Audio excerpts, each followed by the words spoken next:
There's a pattern hiding in plain sight. It shows up in failed businesses, broken relationships, abandoned fitness goals, and careers that never quite took off. And the frustrating thing is, most people who experience this pattern never even realize it's there. They just think they got unlucky, or they weren't talented enough, or the timing was wrong. But when you look closely at thousands of stories of failure, the same invisible thread runs through almost all of them. Today I'm going to show you exactly what that thread is, and more importantly, how to cut it before it cuts you. Let me start with a question. Have you ever worked really hard on something, felt genuinely confident about where it was heading, and then watched it fall apart anyway?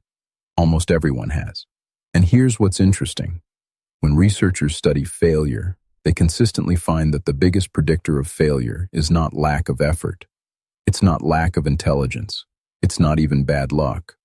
The biggest predictor is something far more subtle, and it has to do with how people relate to feedback, specifically, the feedback they choose to ignore. Think about that for a second. The feedback they choose to ignore. Not the feedback they never received. The feedback they received and decided not to act on.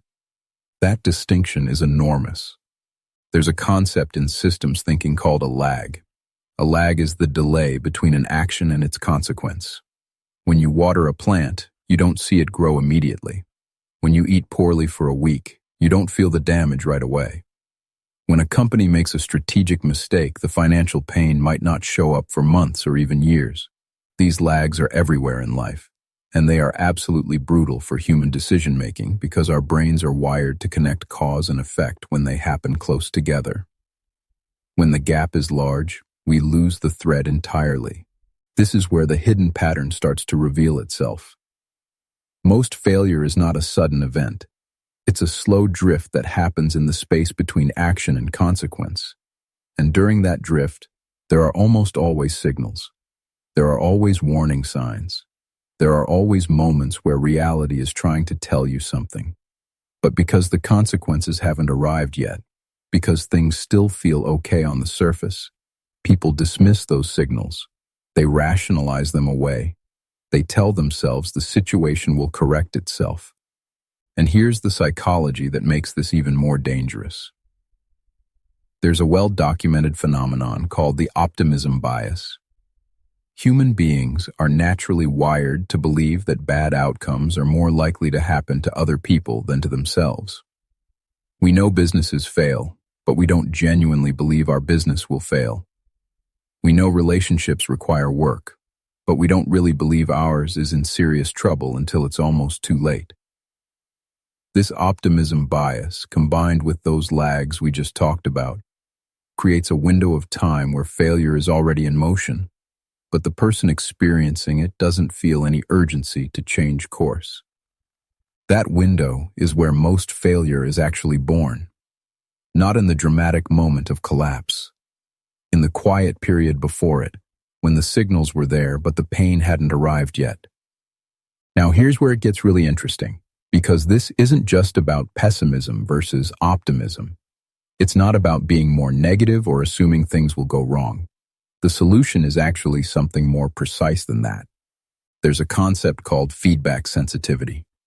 Some people have high feedback sensitivity, meaning they notice small signals early, take them seriously, and adjust quickly.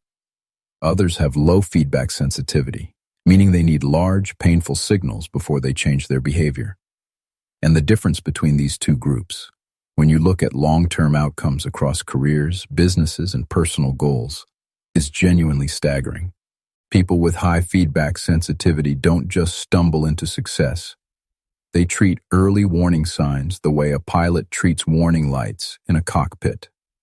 Not as catastrophes, not as reasons to panic, but as information that requires a real response right now before the small problem becomes a big one.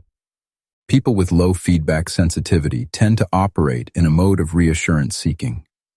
When something feels off, instead of genuinely investigating it, they look for reasons to feel comfortable again. They ask friends who will validate them. They focus on the data points that support the story they want to believe. They stay in that comfortable window right up until the window closes.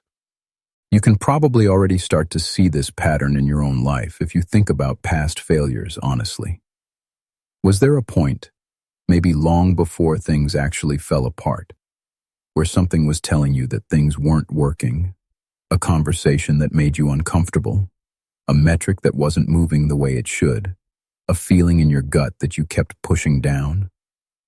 That was the pattern at work. That was the window. And I want to be clear about something here. This isn't about blame. Understanding this pattern isn't about feeling bad about past failures. It's about developing the ability to recognize the pattern the next time it starts to form, which it will. So how do you actually build higher feedback sensitivity? How do you train yourself to hear signals earlier and respond to them more honestly? The first thing, and this might sound counterintuitive, is to deliberately seek out disconfirming evidence. Most people, when they're working toward a goal, spend their time looking for proof that things are going well. High feedback sensitivity people do the opposite. They actively go looking for evidence that things are going wrong.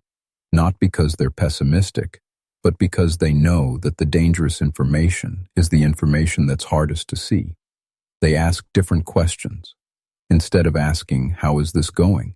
they ask, "What's not working here that I might be overlooking?" The second thing is to shorten your feedback loops wherever you possibly can. If you're running a business and you only check your key numbers once a month, you are creating a massive lag. If you're working on a personal goal and you only assess your progress every few months, same problem. The lag gives drift time to compound. When you check in more frequently, you catch problems when they're still small enough to fix easily. The third thing is to pay attention to your emotional response to bad news. This is one of the most revealing indicators of feedback sensitivity. When you receive information that challenges your current path, do you feel curious and want to understand it better? Or do you feel defensive and immediately start looking for reasons to dismiss it? That emotional reflex tells you a lot about whether you're going to catch the pattern early or late. Now, I want to bring this full circle, because there's one more layer to this that most people miss completely. The hidden pattern behind failure isn't just about how you process feedback. It's also about the stories you tell yourself about why you're doing what you're doing. This might be the most important piece of all. When people are drifting toward failure, they often maintain their confidence not because they have genuine evidence that things are working, but because they've attached their identity to the outcome. The business isn't just a business anymore. It's who they are. The relationship isn't just a relationship. It's proof of something about themselves. And when your identity is fused with an outcome, receiving honest feedback about that outcome feels like a personal attack. Your brain treats it like a threat. And when the brain feels threatened, it stops processing information clearly. It stops being curious. It starts defending. This is why the most dangerous failure state isn't despair. It's overconfidence that has no basis in current reality. It's the confidence of someone who hasn't checked their instruments in a while because checking them feels like doubting themselves. Real, sustainable confidence looks completely different. It's built on the willingness to look honestly at what's actually happening, even when what's happening is uncomfortable. It's the confidence of someone who knows they can handle bad news and do something useful with it. So the pattern comes together like this. Lags create a window between action and consequence. The optimism bias fills that window with comfort. Identity fusion makes honest feedback feel threatening. And low feedback sensitivity means the warning signals get filtered out until they're too loud to ignore, which is usually the moment things actually fall apart. And the way through is to do the uncomfortable work of closing that window. Check your instruments more often. Ask harder questions. Look for what you're missing. Separate your identity from your current path, not because the path doesn't matter, but because the cleaner that separation is, the more clearly you can see. The people who consistently avoid failure over a long timeline are not the people who never make mistakes. They're the people who built the habit of looking honestly and early. They're the people who learn to treat a small warning light as valuable information rather than an inconvenient disruption to the story they wanted to keep telling. The pattern is always there. The only question is whether you see it in time.